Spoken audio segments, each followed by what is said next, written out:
Hello दोस्तों, तो आपका हमारे यूट्यूब चैनल पर स्वागत है।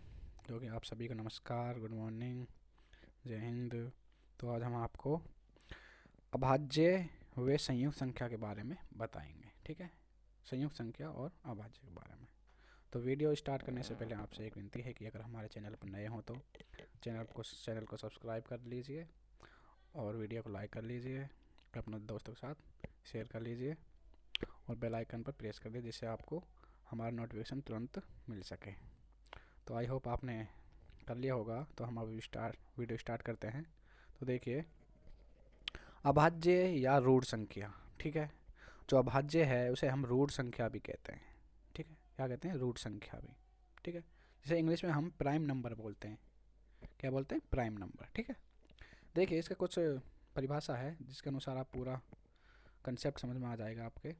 जिसमें केवल एक या एक जिसमें केवल एक का एवं समवेय उसी संख्या का पूरा पूरा भाग जाता है तथा अन्य किसी संख्या का पूरा पूरा भाग नहीं जाता, वे संख्याएं रूढ़ या अभाज्य संख्या कहलाती हैं। ठीक है, यानी यह कह रहा है कि एक एक एक और समवेय जो खुद संख्या होती है उसका ही पूरा पूरा भाग जाता है और किसी का नहीं जाता। ठीक है, यानी कि जैसे कि दो होगी, जैसे उदाहरण देखिए, जैसे कि दो दो के गुणनखंड यानी कि दो गुना एक, इसमें एक से जा रहा है और दो से जा रहा है। ठीक है, तो ये क्या होगी? हमारी अभाज्य संख्या होगी जिसमें किसी और का भाग नहीं जाता।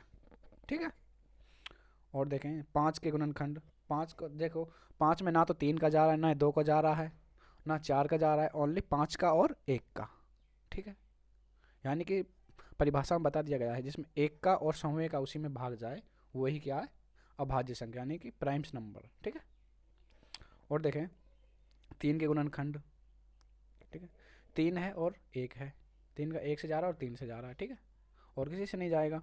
सात का देखें, सात से जा रहा है और एक से जा रहा है। ठीक है, ग्यारह का देखें, ग्यारह से जा रहा है और एक से जा रहा है। ठीक है, तेरह का एक से और तेरह से।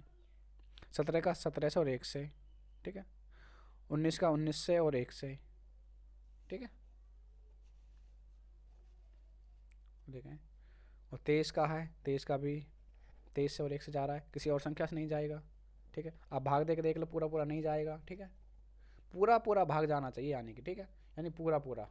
ठीक है, तभी वो अभाज्य संख्या कहलाएगी, पता चलेगा कि ये वो संख्या है। ठीक है, और देखिए आगे देखें, यानी कि एक से सौ तक, जो एक से सौ तक होती हैं, यानी जो हमारी एक से सौ तक संख्या होती हैं उसमें 25 अभाज्य संख्या होती हैं। कितनी होती हैं? 25। ठीक है, और एक से दो से तक कितनी होती है? 21 होती है। फिर 201 से लेकर 300 तक कितनी होती है? 16 होती हैं। ठीक है, और 300 से 400 तक 16 इसमें भी, और 400 से 500 तक 17, 500 से 600 तक 14, और 600 से 17 700 तक 16 होती हैं, 700 से 800 तक 14 होती हैं, और 800 से 900 तक 15 होती हैं, और 900 से 1000 तक कितनी होती हैं? 14। तो टोटल होती है हमारी पूरी कंप्लीट 168 होती हैं। ठीक है, कितनी? 168। ठीक है, 169। ठीक है, तो हमें पूछ लिया जाता है कि बहुत बार, बहुत से एग्जामों में, कि एक से सौ तक कितनी अभाज्य संख्याएं होती हैं। तो आप ऐसे तो गिन नहीं पाओगे कि भाई एक इसमें दो होगी, एक पाँच होगी, तीन होगी, सात होगी, ऐसे तो आपको नहीं पता चलेगा। तो आपको ये याद करने वाली बात है। ठीक है, तो कितनी होती है हमारी? 25 होती है, एक से सौ तक अभाज्य संख्याएं। ठीक है, तो टोटल कितनी होगी हमारी? 168। तो नेक्स्ट आगे देखें, सह अभाज्य संख्या यानी को प्राइम नंबर। ठीक है, सह अभाज्य संख्या इंग्लिश में क्या बोलते हैं? को प्राइम नंबर। ठीक है, सह का मतलब होता है एक संबंध। ठीक है, जैसे कि जैसे को प्राइम यानी जो को है ये, इसको हम कंबाइन बोलते हैं। जैसे शॉर्टकट में क्या लिख देते हैं हम? इसको को लिख देते हैं। ठीक है, को प्राइम नंबर यानी कि कंबाइनेशन नंबर। ठीक है, कंबाइन प्राइम नंबर। ठीक है, दो या दो से अधिक वे संख्याएं जिनमें एक के अलावा अन्य कोई गुणनखंड न हो, अर्थात उनका महत्वपूर्ण समावर्त HCF एक हो, सहअभाज्य संख्या कहलाती है। यानी कि ये कह रहा कि जब हम उसका गुणनखंड करते हैं, ठीक है, और महत्वपूर्ण समावर्त जो हमारा एक आएगा वही हमारी सहअभाज्य संख्या है। ठीक है। यानी कि देख कह रहा है कि 2 या 2 से अधिक, यानी संख्या 2 हो या 3 हो या कितनी भी हो, ठीक है, 2 से अधिक वे संख्याएं जिनमें एक के अलावा अन्य कोई गुणनखंड न हो, अर्थात जिनका महत्व समावर्त HCF 1 हो, सहअभाज्य संख्या कहलाती है। आपको समझ आ रहा होगा। तो देखिए उदाहरण से देखिए आप, जैसे कि 2 और 5 है, ठीक है, 2 और 5, तो हम 2 और 5 में हमारा HCF जब ही निकलता है जब हमारा पूरा पूरा भाग जाता है, ठीक है। तो देखिए दो का निकालें, जैसे कि हम 2 और 5, अब इसका हम HCF निकालेंगे ना, तो ये देखो पूरी पूरी संख्या काटनी पड़ती है हमें HCF में, और 2 से काटेंगे तो इसको हम 2 से, ये तो चलो कट जाएगा, फिर 5 नहीं कटेगा, फिर 5 रह जाएगी, तो ये भी नहीं हुआ। तो 5 से काटेंगे हम, 5 से 2 रह जाएगा, हमारी 5 कट जाएगी, ठीक है। तो यानी कि इसका क्या है, यानी कि जो सहअभाज्य संख्या होती है उसमें ये 1 से कटेगा ओनली, ठीक है, ये 2 1 से कटेगा और 5 भी 1 से ही कटेगा, ठीक है। तो इसका जो सहअभाज्य संख्या होगी वो 1 है। जैसे और देख लें, और उदाहरण देख लें, जैसे 5 है, 5 और 7 और 9। अब देखिए ये भी सारी अलग अलग संख्या से कट रही हैं, खुद से कट रही हैं और 1 से कट रही हैं, किसी और संख्या से नहीं कट रही, ठीक है। अगर हाँ हमें पूछ लें 3 और 6 और 9, तो भाई इसका क्या, किसका सहअभाज्य संख्या क्या है, सहअभाज्य संख्या है ये, इसका गुणनखंड क्या, इसका HCF क्या होगा। तो देखिए क्या से कट रही है, तो ये हमारे 2 से तो कट नहीं रही, 2 से हमारी एक संख्या कट रही है।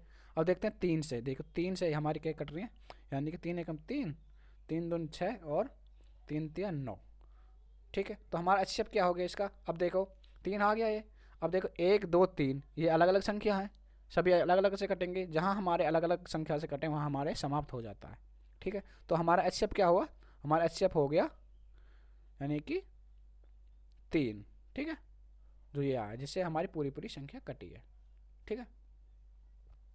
तो और भी संख्या जैसे 5 है, 9, 5 9 13, ये भी इसका भी सभी का एक HCF है, और ये सहअभाज्य संख्या है, ठीक है। और भी हैं बहुत सारी, ठीक है, जो यानी कि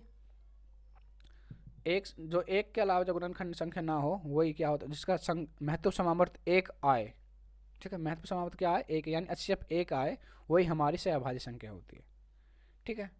देखिए इसमें देखें, जैसे कि 2 उदाहरण में देखें, और 2 एवं 5 के गुणनखंड 1 गुना 2 1 से कट रही है, और 5 गुना 1, ये दोनों में केवल एक ही कॉमन है, ठीक है, यानी दोनों में क्या आ रही है, एक इसमें भी 1 आ रही है और इसमें भी आ रही है, यानी कॉमन क्या आ रही है 1, यानी HCF इसका 1 आ रहा है, यानी कि HCF कह दो या कॉमन कह दो, ठीक है, जो 1 आए वही क्या है हमारा सहअभाज्य संख्या, ठीक है।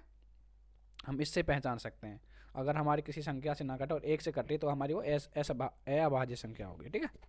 यानी कि ये है जो हमारी ये अभाज्य संख्या, सहअभाज्य संख्या, ठीक है।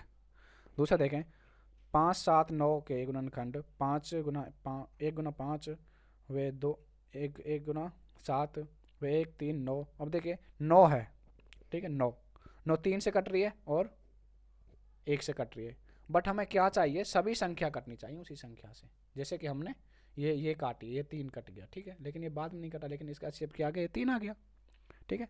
और नेक्स्ट देखें, आगे देखें, देखिए संयुक्त संख्या या भाज्य संख्या, यानी कि संयुक्त संख्या या भाज्य संख्या, ये कह रहा है कि एक संयुक्त होता मतलब एक हमारा इकट्ठा, ठीक है, इकट्ठा हुआ, जिसे कंपोजिट नंबर कहते हैं, ठीक है, क्या कहते हैं, कंपोजिट नंबर।